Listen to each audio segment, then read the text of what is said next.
Malagasy tafaray io no lohaten'ilay filatrona ho tanterahany eny amin'ny evikolontsaina malagasy na ny IKM ny zoma avy izao anana ny mampiavaka azy ity filatrona ity ndao raha antsika ny fandaram-potoana ao amin'izany. Fiaraha-miasa ny ivitoeran-kolontsaina malagasy Jomatany ary Eva izay styliste manome lanjany maha-malagasy ny hetsika malagasy tafaray filatrona ho tanterahany ety amin'ny IKM Antsahavoly ny zoma avy izao.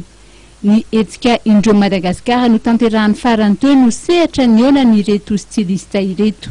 Andray zany nendra zany Jomatany ny marka tsodrany ny collection. Dia tsodrany satria ny akora ampiasainay tsy sy lambamena. Dia tsodrany satria hoe izay ny ampiasaina rehefa manao famadihana tsika dia izay ilay zavatra ampiasaina. Teoriana zany fantatra fa loatra hoe manao famadihana hono dia ilay tsy ametrahana ny raha zany hoe adivana mihitsy. Rehefa vita ilay collection zay zany manafantatra izany. Dia misy telo ambin'ny folo akanjo. Ny collection any Eva kosa dia mitondra ny lohateny hoe Bemiray.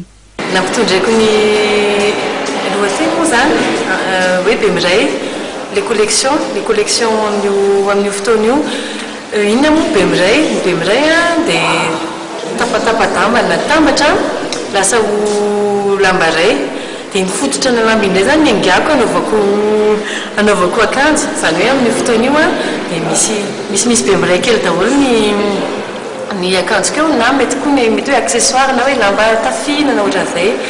Ankoatran'izay tiako marihana ihany kosa nefa tsy collection tena vaovao izy rehetrarehetra zany tsy vaovao akory fa misy zavatra taloha tiako averina seho sy miampy an'ilay zavatra vaovao. Done Andrembahiny no andravaka ny filatrona izay ho tanterahana manomboka amin'ny 7 sasany arivo ny zoma ho avy izao.